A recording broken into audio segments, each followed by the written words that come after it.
अगर आप भी टेक फील्ड में करियर बनाना चाहते हो पर आप कोडिंग जैसे बैकग्राउंड से नहीं आते, फिर भी टेक के अंदर एक ऐसा करियर है जहाँ पे आपको डेप्थ में कोडिंग की आवश्यकता नहीं होती। आप सिर्फ थोड़ा सा कोडिंग और टूल्स की हेल्प से बेटर जॉब पा सकते हो और इस करियर की डिमांड हर साल बढ़ रही है। यस, मैं बात कर रहा हूँ डेटा एनालिस्ट की। 2026 में डेटा एनालिस्ट की डिमांड 31% इंक्रीज हुई है और डेटा एनालिस्ट की जॉब लगभग हर एक इंडस्ट्री में है, चाहे वो आईटी हो, बैंकिंग हो, हेल्थ केयर हो, फाइनेंस हो और ई कॉमर्स हो। तो चलो मैं तुम्हें 2026 के अंदर डेटा एनालिस्ट का कंप्लीट रोड मैप बताता हूँ कि आपको क्या क्या सीखना है और कौन से प्रोजेक्ट बनाने हैं। तो पहले हम ये जानते हैं कि डेटा एनालिस्ट होते कौन है। देखो, जब भी कोई बड़ा बिजनेस अपना डिसीजन लेता है तो वो लेता है डेटा के बेसिस पे, और डेटा एनालिस्ट का काम है डेटा को मीनिंगफुल इंफॉर्मेशन में बदलना जिससे बिजनेस बेहतर डिसीजन ले सके। एग्जाम्पल, जोमेटो को पहले से पता है कि किस सिटी में उनका कौन सा प्रोडक्ट सबसे ज्यादा सेल होता है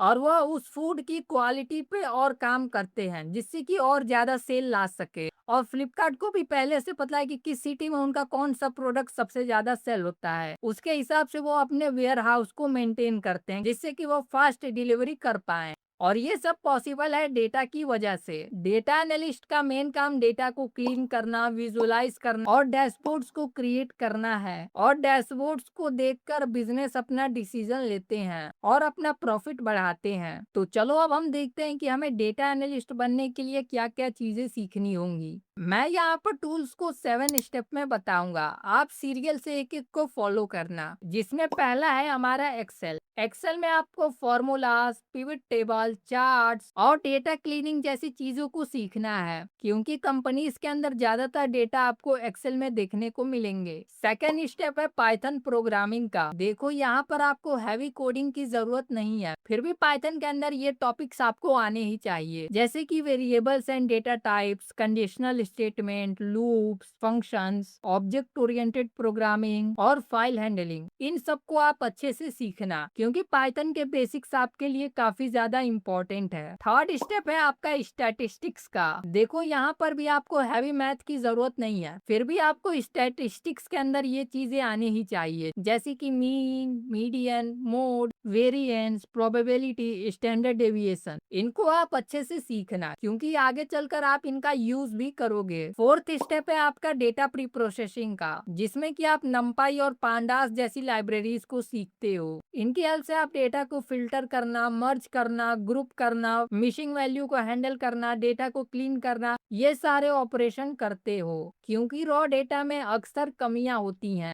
और डेटा प्री प्रोसेसिंग के अंदर आप इन कमियों को दूर करते हो और डेटा को यूज करने लायक बनाते हो। फिफ्थ स्टेप है हमारा डेटा विजुअलाइजेशन का। इसमें आप डेटा को विजुअलाइज करना सीखते हो। मैटप्लॉटलिब और सी बॉन्ड की हेल्प से आप इजीली डेटा को विजुअल्स और चार्ट्स के फॉर्म में देख सकते हो जिससे आप चीजों को जल्दी समझ पाओगे। अगर आप नॉर्मल डेटा को देखोगे तो आपको समझने में ज्यादा टाइम लग सकता है, पर उसी डेटा को अगर आप ग्राफ्स और चार्ट्स के फॉर्म में देखते हो तो चीजें जल्दी समझ में आ जाती हैं। एग्जाम्पल, यहाँ पर आपको डेटा दिया गया है, आपको बताना है कि किस सिटी में सबसे ज्यादा सेल हुई है, तो आपको समझने में थोड़ा टाइम लग सकता है, पर उसी डेटा को अगर हम चार्ट्स या फिर ग्राफ्स के फॉर्म में देखें तो हमें चीजें जल्दी समझ में आ जाती है, जो कि आप यहाँ पर देख सकते हो। इसीलिए डेटा विजुअलाइजेशन भी इम्पोर्टेंट है। छठा स्टेप है आपका डेटाबेस का, क्योंकि डेटा डेटाबेस के अंदर स्टोर होते हैं, इसलिए आपको डेटाबेस पे ऑपरेशन करना आना चाहिए। Operation like insert, select, delete etcetera. इसके लिए आप एसक्यूएल का यूज करते हो। एसक्यूएल का full form structured query language होता है। सातवां स्टेप है आपका डैशबोर्ड्स को क्रिएट करना। इसके लिए आप पावर बीआई और टैब्ल्यू जैसे टूल का यूज करते हो। पावर बीआई और टैब्ल्यू की हेल्प से आप इंटरैक्टिव डैशबोर्ड्स को क्रिएट कर सकते हो।